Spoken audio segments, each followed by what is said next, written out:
You get a phone call from your mother.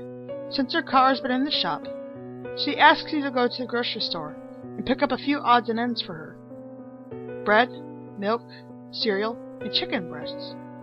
After writing down a small list, you reluctantly get in the car and pick up the items at the store. The lady at the cash register makes an odd remark towards you. You know, we're in no danger of a milk shortage. Upon arriving at your mom's house, you knock several times. No answer. You decide to try the door. It opens. You place the grocery bag on the counter. Strange.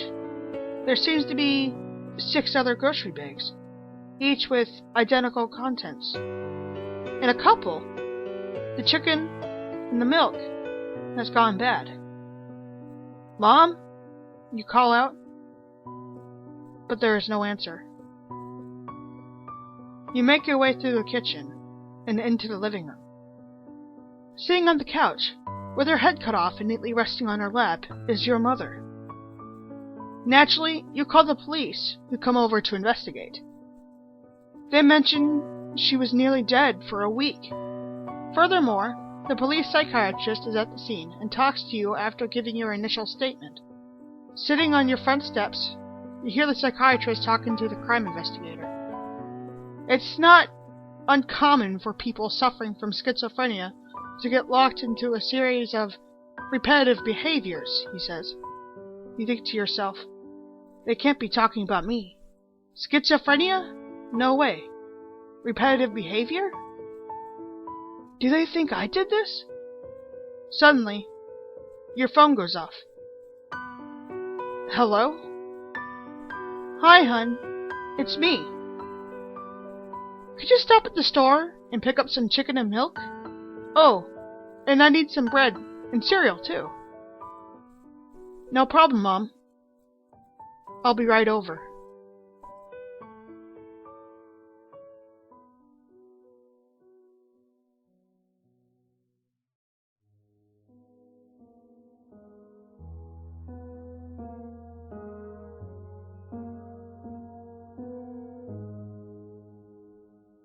Daddy, I had a bad dream.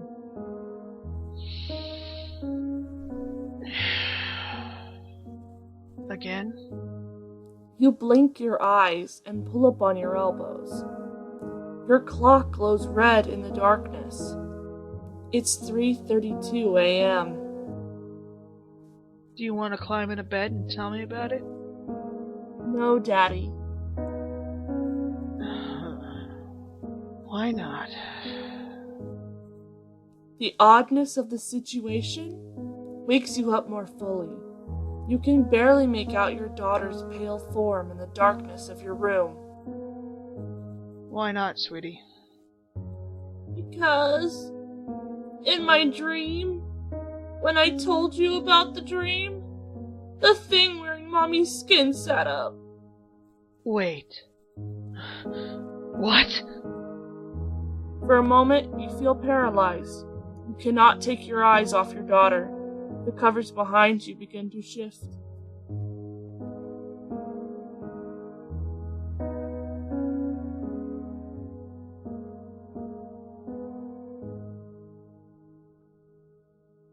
A man went to a hotel and walked up to the front desk to check in. The woman at the desk gave him his key. It told him on the way to his room there was a door with no number that was locked, and no one was allowed in there. She explained that it was a storeroom, and that it was out of bounds. She reminded him of this several times before allowing him upstairs. So he followed the instructions of the woman at the front desk, going straight to his room and going to bed. However, the instance of the woman had piqued his curiosity. So the next night, he walked down the hall to the door and tried the handle. Sure enough, it was locked. He bent down and looked through the keyhole. Cold air passed through it, chilling his eye. What he saw was a hotel bedroom, like his, and in a corner was a woman whose skin was incredibly pale. She was leaning her head against the wall, facing away from the door. He stared in confusion for a while. Was that a celebrity? The owner's daughter? But out of courtesy, he decided not to. As he was looking, the woman turned sharply and he jumped back from the door, hoping she would not suspect he had been spying on her. He crept away from the door and walked back to his room. The next day, he returned to the door and looked through the wide keyhole. This time, all he saw was redness. He couldn't make out anything besides the distinct red color, unmoving.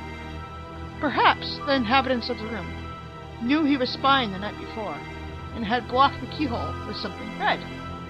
He felt embarrassed that he had made the woman uncomfortable, and hoping she had not made a complaint to the woman on the front desk. At this point, he decided to consult her for more information. She sighed and said, "Did you look through the keyhole?" The man told her that he had, and she said, "Well, I might as well tell you the story of what happened in that room. A long time ago, a man murdered his wife in there, and we find that even now, whoever stays there gets very uncomfortable. But those people were not ordinary. They were white all over, except for their eyes, which were red."